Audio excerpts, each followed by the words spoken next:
আমরা আমাদের জায়গায় অনিরাপদ হয়ে গেছি। কে কোন পক্ষের বা কে কোন ভাবে কথা বলছে সব রেকর্ড থাকবে। গুলি খেয়ে মারা গেল তাদের সবার পরিবারের কথা ধরেন আমরা তুলে ধরছি, কিন্তু তুলে ধরার পরে দেখবেন একটা শ্রেণী আবার মাঠের মধ্যে এসে মানে আমাদের নিরাপত্তার জায়গাটায় আমরা এক রকমের সংকুচিত হয়ে আসছে। দেখবেন যে টেলিভিশনগুলা বা পত্রিকাগুলা তাদের সাইনবোর্ড খুলে খুলে গাড়িগুলো নিয়ে নামছে, মাঠে নামছে, তাদেরকে দেখলে আক্রমণ হচ্ছে। আক্রমণ কোন পক্ষে হচ্ছে এটা বোঝাও মুশকিল। মবের মধ্যে পড়ে গেলে ধরেন যে এটা আমরা আমাদের পরিবারের কথা যদি বলি, আমরা আমাদের জায়গায় অনিরাপদ হয়ে গেছি, এখানে আমাদের নিরাপত্তা দিতে আসবে কি আমরা জানি না।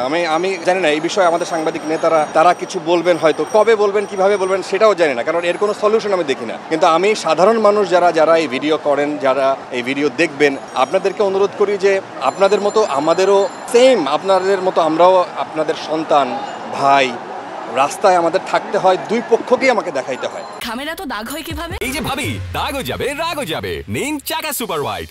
দুই পক্ষের মেসেজই আমাকে সামনে আনতে হয়, এরপরে আপনি কোনটা নেবেন কোনটা নেবেন না এটা আপনাদেরই ব্যাপার। তো ওই জায়গায় আমাদের মতামত প্রপারলি দেওয়ার সুযোগ থাকে না। তো এই প্রফেশনের জায়গা থেকে আপনারা আমাদের জন্য দোয়া করবেন আর সবাইকে রেসপেক্টটা দিবেন। আমি এই রিকোয়েস্টও করি, ধরেন যে আমাদের বাংলাদেশের যে পুলিশ ভাইরা ধরেন তারা উপরের একটা আদেশ শোনে।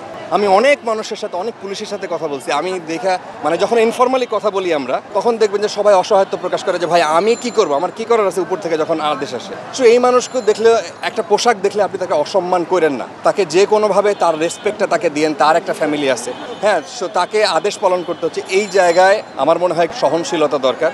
সেই জায়গায় আমাদের আরেকটু ভাবা দরকার যে এই মানুষটাকে মেরে ফেললে আপনিও যাদের বিরুদ্ধে অভিযোগ দিতে যাচ্ছেন আপনিও সেই দলের একজন হয়ে গেলেন। সো আমার মনে হয় যে আপনাদেরকে করজোড়ে মানে বিনীত অনুরোধ করবো, আমরা মানুষ, আমাদের মনুষ্যত্বের জায়গায় আর একটা মানুষকে আঘাত না করে যদি তাকে আইনে সুপর্দ করার দরকার হয় তাকে তাই করেন। নিজেকে আমরা যেভাবে মাঠে আছি, ফিল্ডে আছি, দেখেন আমাদের 4 মানুষ, 4 সাংবাদিক প্রাণ হারাইছে। আমাদের আনফর্চুনেটলি আমাদের যখন কেউ আমাদের পরিবারে যখন আমরা আহত হই বা নিহত হই, আমাদের পরিবারের খবর টেলিভিশনেও আসে না, পত্রিকায়ও আসে না, বুঝছেন? এটা হলো খুবই আনফর্চুনেট। আমরা আমাদেরকে নিয়ে লিখি না।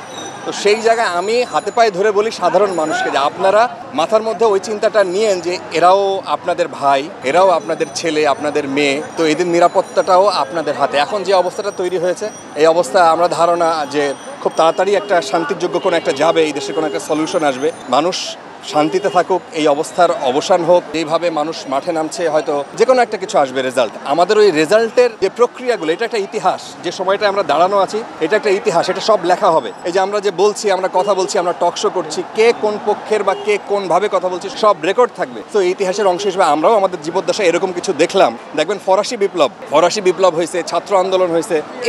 এই আন্দোলনগুলা যখন হয়েছে, এই সময়গুলো কিন্তু একটা ইতিহাস। আমরা সেই ইতিহাসের সময়টা পার করছি। এই সব কিছু লিখিত থাকবে, সব কিছু ধরা থাকবে, এবং সেই ধরাটা এই জার্নালিস্টদের মাধ্যমে হয়, যারা লেখক, যারা ক্রিয়েটিভ মানুষ, তাদের মাধ্যমে হয়। সো এই মানুষগুলোকে আপনাদের কাছে রিকোয়েস্ট হলে এই মানুষগুলো আপনারা সম্মান দিবেন, আপনারা ভালোবাসবেন, কাছে টেনে নেবেন, এবং কোনো জায়গায় কোনো মবের মধ্যে যদি তাদেরকে দেখেন যে পড়ে গেছে, আরেকজন না বুঝলেও আপনি তাকে টেনে তুলবেন।